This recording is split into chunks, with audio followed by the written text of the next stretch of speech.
While Americans have long seen the importance and beauty of nature, Americans have also long seen themselves as industrious and hard-working people. Part of this industriousness is expressed in the development of towns, cities, and suburbs.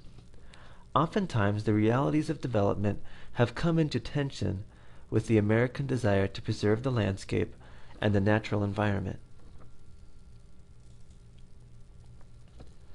The picture you are now seeing is a schematic of the early colony of Georgia as depicted in 1733.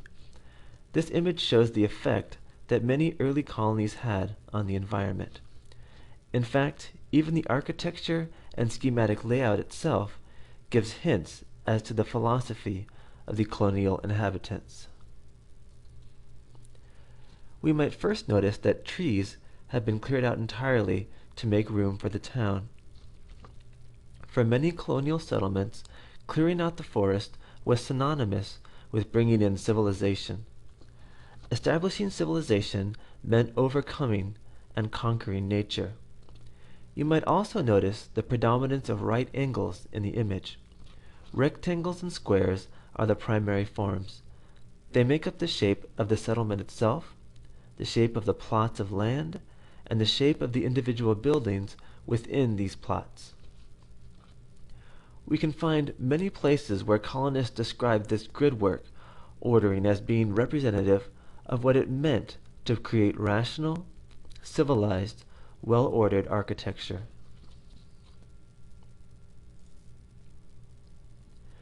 You can see many of these same tendencies in this map of colonial New Haven, Connecticut.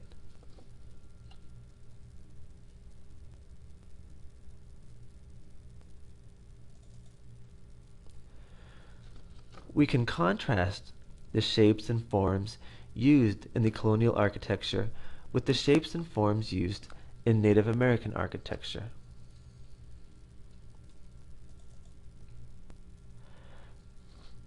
Notice the predominance of organic shapes used in the settlement of Native Americans living in North Carolina in early colonial times.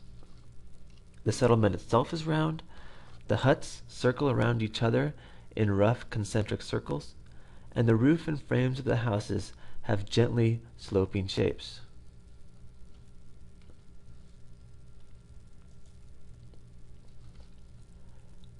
Notice the predominance of organic shapes in the Blackfoot teepees. The circle itself is a predominant Native American motif. Here we also see the sacred circle formed by the ghost dance of the Lakota Sioux, the sweat lodge, the Vision Quest pit, the bowl of the sacred pipe brought by the Buffalo Calf woman. All of these have sloping dome shapes. Lakota mythology quite explicitly states that the domes of each of these represent Mother Earth, and that interacting with these sacred spaces is a way of giving honor and observance to nature's beauty and power.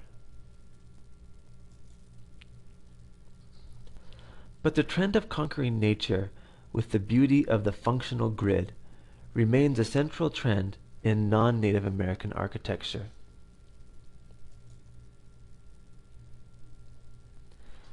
The rational ideal of taming nature with precise gridworks and clear-cut land continues. We can show city after city that was founded upon this grid. The image here is of New York as it existed in 1810. But eventually, Americans would grow weary of urban planning on the rational grid devoid of natural beauty. In fact, this longing to get out of rigid city life and the increasing industrialization and mechanization of American life was one of the major inspirations behind the creation of modern suburban life. Suburban communities would self-consciously try to reintroduce a feeling of healthy living and natural beauty by establishing more nature-friendly accommodations outside the city boundary. Riverside, Illinois is often considered to be America's first modern suburb. Notice the way that the planned community works organic and naturalistic shape into the plot lines. The roads and property boundaries look as if they have emerged naturally, even though they were planned in advance. Notice as well that natural elements, such as trees and rivers, are allowed to run throughout the community, giving a feeling of closeness to nature and a return to nature's beauty. This next image is a close-up of some of the property boundaries. Notice how the individual plots are laid out, and how the roads and pathways meander along the relatively naturalized riverbed. But suburban living has had its critics as well. The proliferation of the suburban lifestyle has brought in its own set of paradoxes and challenges along with its benefits. This is a picture of a recent suburban housing project on the outskirts of San Jose, California. Notice some of the same trends with the meandering streets and the profusion of trees and grass lining the streets. Notice, too, the still natural hills just beyond the border of the community. The suburbs brought with them affordable housing. In part, this was because the land was cheaper outside of the already densely populated city. Also, because these were entire planned communities, houses could be mass-produced, saving money on supplies, design, and workmanship. But there are increased costs that come with suburban living as well. Fire services, police services, phone lines, and roads have to be moved to locations far outside the city.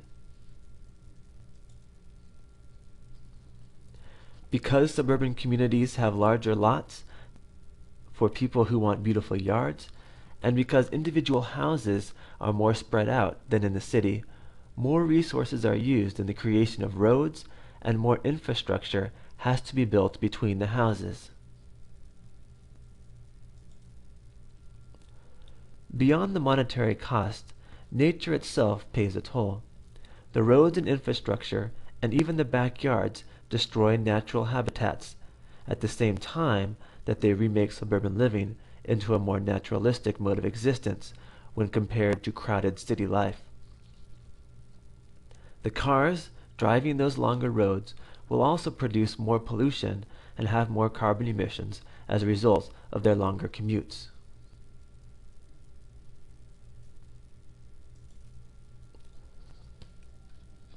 But even leaving aside the increased cost and environmental considerations, some thinkers have criticized the suburbs for their mass production and falsification of nature. This image shows 5 different versions of an almost identical house made available to new residents of the famous post-war suburb of Levittown. These might remind you of the contemporary suburban houses that we saw in the lecture on the longing for history. To some, the choice seemed to be an illusion. Though the facades vary dramatically, there is actually almost no variation in the houses themselves.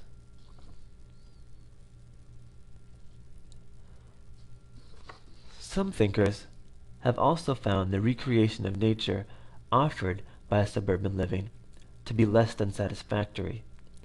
Notice how the shopping center in the newly developed community of Blackhawk, California, has an almost classical beauty in the composition of the lake, the dispersal of trees and plants, and the interplay of structures and nature. To many, this type of building is beautiful and attractive. To others, it represents a false image of what nature really is.